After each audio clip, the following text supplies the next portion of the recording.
नाजरीन, इस वक्त की बड़ी खबर कश्मीर से। कश्मीर टेरर फंडिंग केस, अलहदगी पसंद लीडर शब्बीर शाह की जमानत, अर्जी पर फिर समाअत मुलतवी।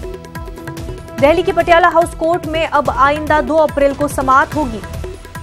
मनी लॉन्ड्रिंग केस में कलीदी मुल्जिम है शब्बीर शाह। 2007 में अलहदगी पसंदों को हवा देने के लिए हुई थी फंडिंग। आज आपको बता दें, पूरा मामला कश्मीर टेरर फंडिंग का है। अलहदगी पसंद लीडर शब्बीर शाह की जमानत हुई है। जमानत अर्जी पर समाअत मुलतवी हुई है। दिल्ली के पटियाला हाउस कोर्ट में अब 2 अप्रैल को समाअत होगी।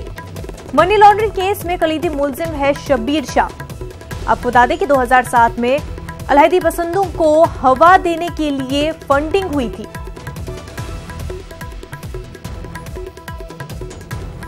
आज आपको बता दें, अलहदगी पसंद लीडर शब्बीर शाह की जमानत वाली अर्जी पर समाअत मुलतवी हो गई है। दिल्ली के पटियाला हाउस कोर्ट में अब आइंदा 2 अप्रैल को समाअत होगी। पूरा मामला मनी लॉन्ड्रिंग का है, जिसके कलीदी मुल्जिम शब्बीर शाह है।